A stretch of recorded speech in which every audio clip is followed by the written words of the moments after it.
Hi, everybody. Hello, hello. We're back. It's another Tuesday, and it's just the two of us today. We have gone through the article clubs, and we're in the space between the issues. Yes, the space between. Last week we heard from Jamina Garland Lewis in the final installment of the article club, and over the course of the last several weeks, you've all heard from Mariah Costa and Colin DeLita and Morgan Tilton, and you heard us talk about Lottie Gross, and all of them still have campaigns that are running. But now you get to hear from us. Yeah, and now that we're between issues, we're just putting our feet up and not really doing much. And yes, exactly what's happening. We've been doing a lot of things. It's actually been really exciting. Siv, I love talking to you in your background because I kind of feel like I'm sitting down with a professor in office hours. This is my library and my office and my yes. Professor Babu. Yes, my like professor chair. Okay, I never had a professor who had a chair like this, but like I would imagine that this would be nice in professors' offices. It would, wouldn't it? Yeah, it would. Though most professors' offices that I was in were covered in papers, and there wasn't really much place to sit down at all. Yes, the signs of progress. Yeah. Plenty of reference material, lots of books in the background. Exactly. Mm-hmm. So we have been kind of furiously behind the scenes running around talking to a lot of new people, which has been really fun. It has, because we have some exciting things coming up. And yeah, we got the magazine, and then we launched a podcast, and then now we're talking to people for, drumroll perhaps, a speaker series that we're going to launch. That's right, a Hidden Compass speaker series, which will be coming to you mid to late summer. And we will be having these events. We've got a lot of people that we're talking to and getting the slate lined up, and a lot of really exciting people, very interesting people, and we're excited to dive into the topics that we're going to be chatting with them about.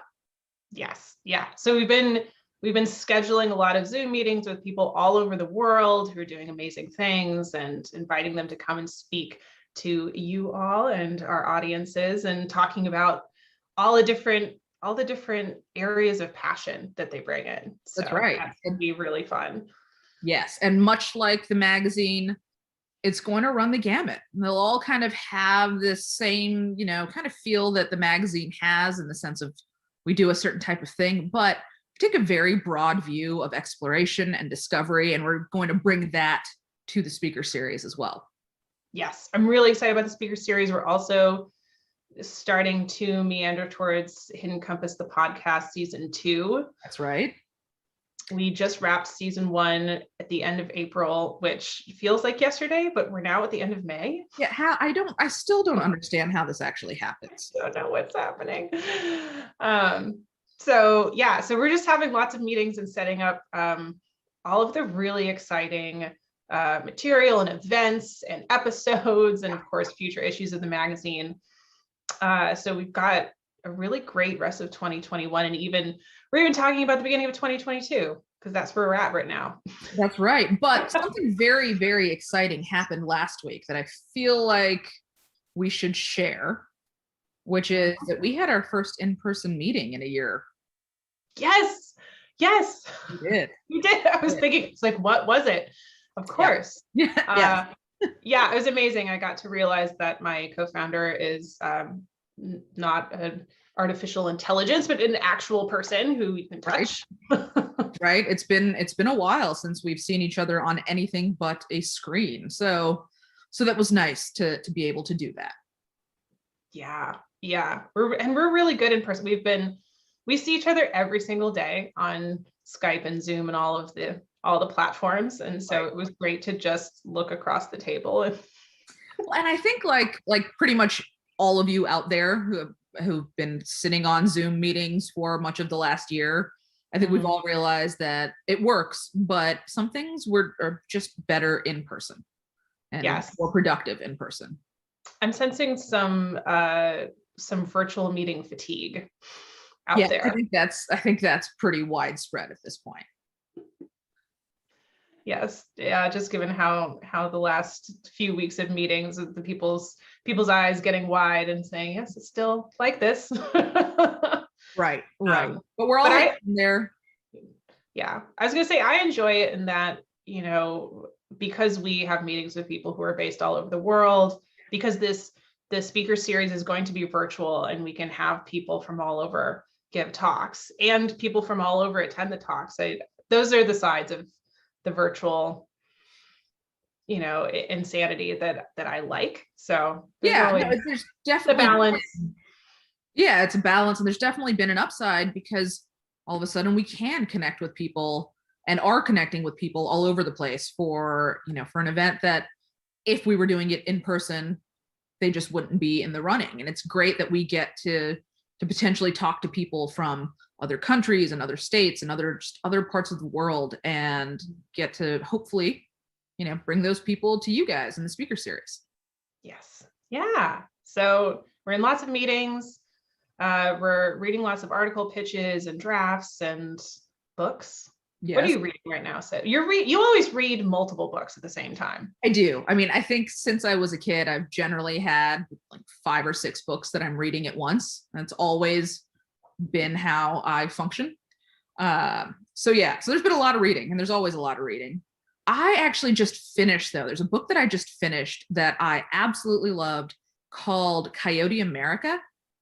And it was written by Dan Flores. So this is the second book I've read by him. And it's the second one. So I'm a big Goodreads person. So it's also how I keep track of what I've read. But I like looking back at the other books that I've read by someone because I can see I can see how much I've liked the author over time. And the 2 books I've read by him were both books that I absolutely loved. And so this one was about coyotes. The subtitle was A Natural and Supernatural History. So it's both about the natural history of the coyotes and everything we tried to do to eradicate them for decades, and how no matter what humans threw at them, they didn't just survive, but they expanded their territory, and they managed to kind of take whatever we could throw at them and not go away the way that humans wanted them to for a while. Those are fascinating stories of the species that have flourished with humankind taking over the planet. And oftentimes we hear the stories, and rightly so, of the species that are struggling. But to me, it's interesting to talk about and to read about the species that have found a new niche living alongside humans. Yeah, and just how resilient these animals are, and how they were maligned and cast as the arch predator of our time for quite some time. It's kind of the same period where we were working on eradicating wolves and all of those types of things, and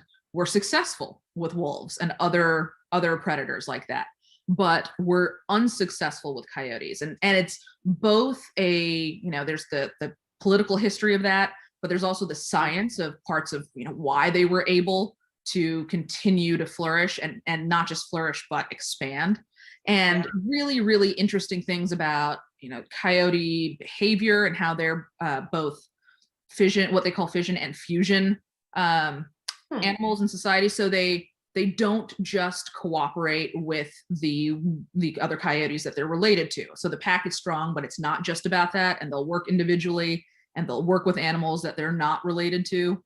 And also how they have this autogenetic trait that allows them to, as they understand what the sort of density of the coyote population is in their area and how much stress the population is under, it changes the number of coyotes in a litter anywhere from 2 to 19 at times. And so when the populations were more stressed and we were trying to eradicate them, they were producing more coyotes because they knew there was going to be, and they genetically knew that there was going to be a loss of life, that there was going to be a mortality rate that was higher. And so it's so fascinating. It's so fascinating. And then also talking about the supernatural history of the coyotes and how they were such a part of religious traditions in the Americas and things like that. And so it was a fantastic book.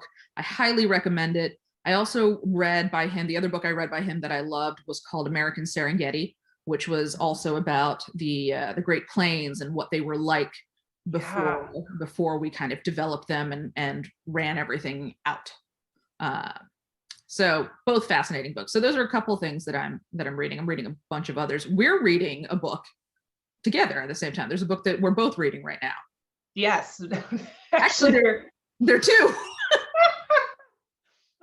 Let's talk about the one that's in our book club, shall we? Is that the one you were reading at first? I wasn't, but that is obviously one of them. So yeah. Right. The Professor and the Madman, Yeah. which is about, I mean, it's about a lot of things, but it's about the creation of the Oxford English Dictionary. The first edition took, what was it, 70 years to put together? Yeah. Which is amazing and makes sense because it's so comprehensive. And the way that they decided to do it was to include all of these quotations of use of the words in the human language and English language. And so, I mean, that's an exhaustive process. Yes. But also such an amazing way to put together a dictionary and to show how language is used. But yeah, it took 70 years. But this particular storyline follows one of the largest contributors to the OED, who happened to be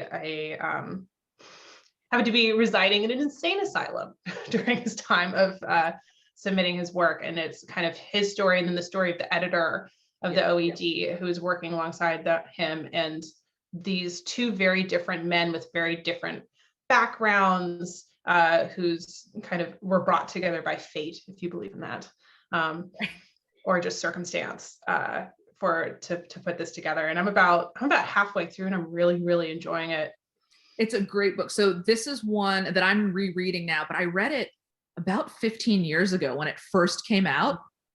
And I loved it then, but it's also been 15 years. So I wasn't sure if I would love it the second time around, if it was as good as I remembered it, but it is absolutely as good as I remembered it. And I love the second reading of it, in part because there's actually a fiction book that I want to read after I read it. And that one's called the Dictionary of Lost Words. It's a novel, but that was one of my reasons for wanting to go back and reread this book as well. Yeah, it makes sense. We both love this book because we're both word nerds, which makes sense as writers, editors, and publishers. And I think a lot of people know us as science nerds, but we also love history too. I'm a huge history nerd, like a huge history nerd. It has been funny how we've thrown out there that Hidden Compass is a very nerdy company, and a lot of people, and it's it's a company about stories of discovery and exploration, and a lot of people interpret that from a scientific viewpoint. Right. But there's a lot of discovery happening in history. And this ties into one of the other books I'm reading right now, which is Sapiens. Yes. Which is a brief history of humankind. Yep. And I kind of have a soft spot for books that are brief histories of massive things. You do. This is a common theme. Yes. This is a common, Bill Bryson's A Short History of Nearly Everything, which of course, how could you not read that? Because don't you want to know about nearly everything? As close to everything as you can. Yeah. And A Brief History of Humankind, which, brief because of everything that's happened in humankind, but also kind of chunky too. Yeah. And fascinating. I'm about, I'd say, halfway through the agricultural revolution right now with this, although he hops back and forth into modern life because he can't help himself. Right. Yeah. I think in part because he's challenging this notion of progress and saying, oh, we think we've come so far, but taking a much broader perspective and lens about the experience of the average human being. Right. One of my favorite lines was about, history is what happened while everyone else was digging ditches and carrying water buckets. Yeah. And really that focus on what is it like for the average human being and how, we were able to cooperate as a species on a scale that was unprecedented. Right. Right. Well, and that's a great tie into this coyote book, because his premise in this book is that coyotes, more than any other animals, are a lot like humans in how we interact with each other and how we adapt and all of those things. And in some ways, he talks about how that's also, made people uncomfortable because we don't like seeing ourselves in other animals in that way. Right. Yeah. Yeah. Or seeing ourselves from the viewpoint that, We are the animals. biological viewpoint Yeah. of animal kingdom, which Right. is what happens in Sapiens, with this idea of talking about myths and Yep. how human beings are able to cooperate in large part because Because we of the agree on stories. certain myths and Right. stories. And Yes. there are a lot of things in that book that I think make a lot of people uncomfortable. This idea of some Right. of the stories we tell ourselves, religion, limited liability companies, human Yeah. rights. I mean, this is just fascinating to read, how he'll just throw this idea out there and say, this is a story that we tell ourselves. And it's Right. in large part how we're able to have functioning societies, but it is still a narrative that Right. Homo sapiens has created for itself. Absolutely right. That's such a challenging thing to say, and an important thing to read, I would say. That was for me in that book, because it's a book I've read as well, and that was probably my favorite chapter.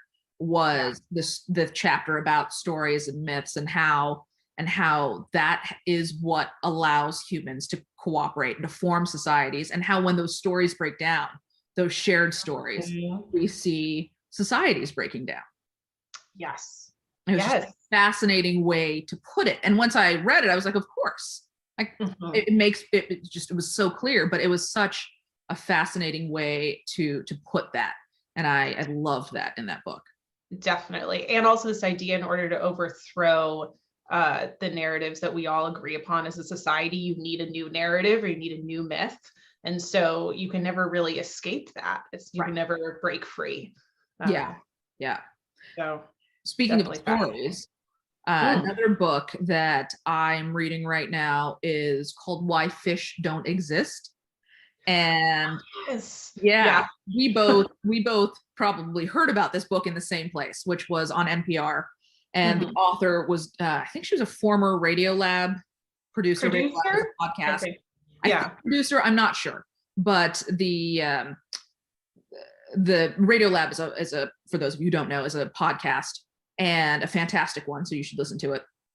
But she wrote this book, and it's about a lot of things. It's part memoir, it's part of her personal story, but it's also about David Starr Jordan, who is a figure that is complicated, like many historical figures. But it starts with him and his desire to kind of identify all these fish and all these animals, and have this collection back in the day, and he would label everything and this and that. And he also just had horrible luck.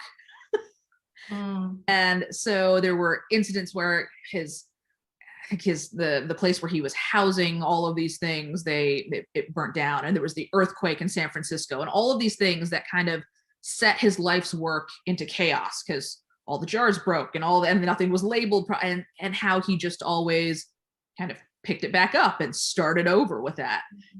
But he was also complicated for a variety of other reasons. So he's a fascinating historical figure. And on the dark side of what he was known for, he was also a proponent of eugenics and things like that. And so this book explores his life and also her life, and how she kind of became really invested in his story and in learning more about him as time went on, as things in her life were not going the way she had hoped they would. And I was just going to jump in and say that I love those books or the stories that look at complicated human beings, especially human beings who have contributed greatly to society, but then also have these darker aspects of them. Right. And having to grapple with the fact that both of these things can exist in the same person. Exactly. Yeah, exactly right. And then, I mean, eugenics is a separate thing, but so many historical figures that we talk about and that we see in a different light today, at the time they existed, might not have been, were not controversial in the way that they are now. And that plays into how we remember them and the lens through which we view them, and whether it's fair for us to view all historical figures through a modern lens and write off the good that they might have done because this other part doesn't comport with what we find acceptable today. this is a topic and a theme that comes to play greatly in one of the stories that we'll be publishing later this year. So I'll just add that as a little preview trailer if you're interested in that subject. So you mentioned the San Francisco earthquake, and I recently stumbled across footage of Market Street. Have you seen this, Siv? So it's one of those old school videos that they put on the back of, I want to say, I don't know if it was a horse-drawn carriage, but it was some sort, because you can't actually see it. You're seeing actually Market Street as you're going down. Yeah. But it shows the entirety of Market Street right before the earthquake. And it's, everyone who's crossing the street and all their different types of dress and the excitement and the feeling and the buildings and the architecture and everything. And then they happened to do the same thing right after the earthquake. And you can see back to back what had happened and the change in obviously the buildings that have fallen down, but also just the change in people's demeanor and how people were walking around. And it was this very incredible, visceral sense of being transported back in time to see what it was like, and then to see how something could change everything in that environment overnight. And this was footage that I forget. I think they found one of the film reels recently, and they thought it was lost forever. I mean, the things that you find. So I'll have to look that up and send that your way. So I think you'd appreciate it. I would love to see that. But it's a long film, and I remember just sitting there for a while, just watching, going down Market Street, and there's no dialogue or anything. There's sound, and so you're just traveling, and it's almost meditative. You get into it. Yeah, I think about not Market Street, but my first trip to Antarctica, there was this movie that we watched, which was an old recording of I think it was called Rounding the Cape. And so it was a black and white recording, and it's just the men on this ship as they're rounding Cape Horn. Wow. And there's no audio whatsoever. It's black and white, it's silent, but you see everything that's happening, and it was mesmerizing. It didn't need the audio. It didn't need all the things we think about in a modern movie. And it was something that I could not stop watching. So I think some of that old footage from the early days of movie making in that sense is really, really interesting. I love that, being transported back to just have an experience. And sometimes you don't need any narration. You just need to feel it. Right. And appreciate how different it was at that time. Right. And how incredible these moments are. I think about the moments we're living through right now and how they're so historical, and what it'll, how people are recording them now, and what people will look back at to try and get a sense of what we're going through. Right. Right. And speaking of books that also look back at things, I'm also rereading. So I guess I'm rereading a lot of books right now. I did that earlier this year too. Yeah, I'm not entirely sure what that's about, but I'm currently rereading The Power Broker, which won a Pulitzer decades ago.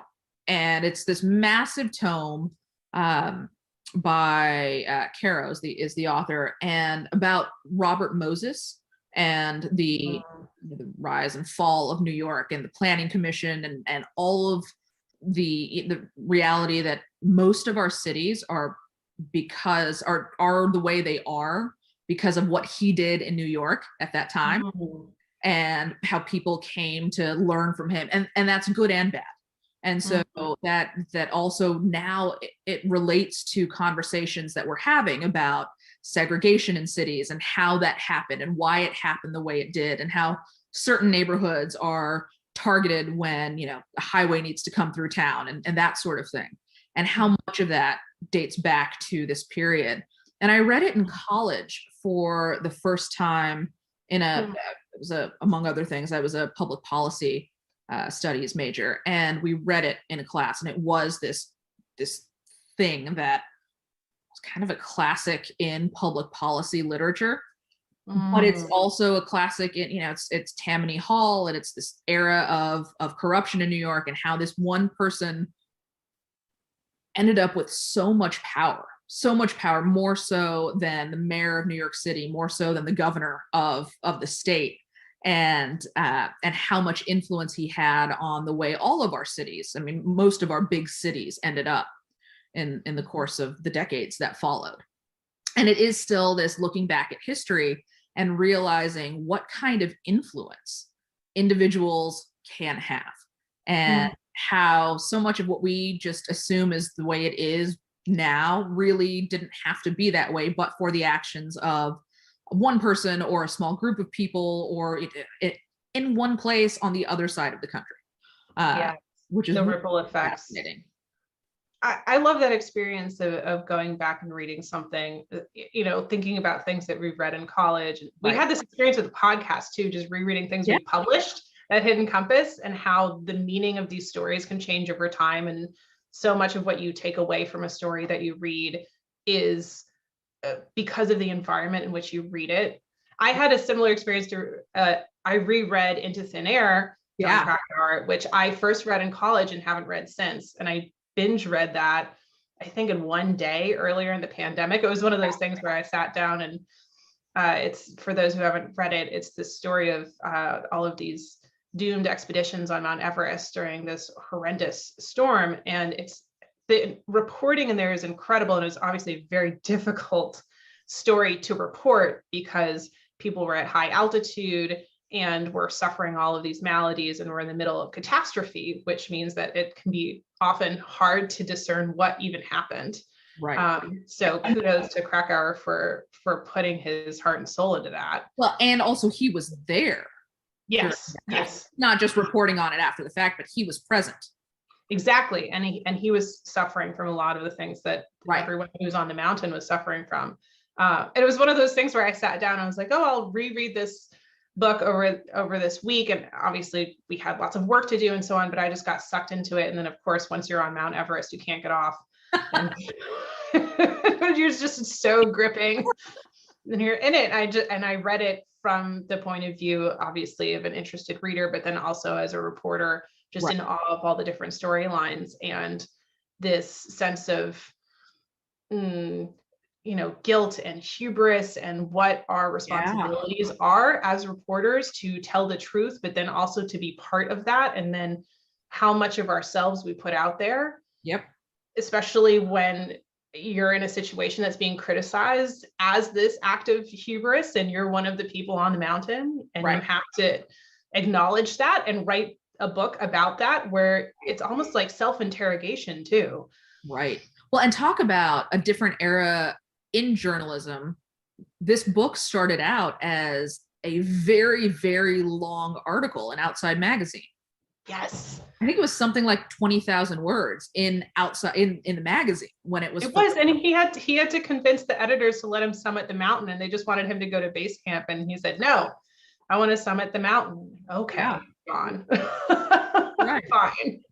And how incredible that was for him to be able to write. You said 10,000, 20,000 words, which is kind of unheard of. I feel like it was, I remember when I heard it, I think it was an insane number to me, which is why that 20,000 is sticking in my head. Yes. I mean, for people who are watching and don't really have a sense of that, books can be 50,000 words or 60,000 words. So 20,000 word feature is really substantial. And I see that every once in a while. I think New York Times Magazine did an issue where the majority of the issue was one story.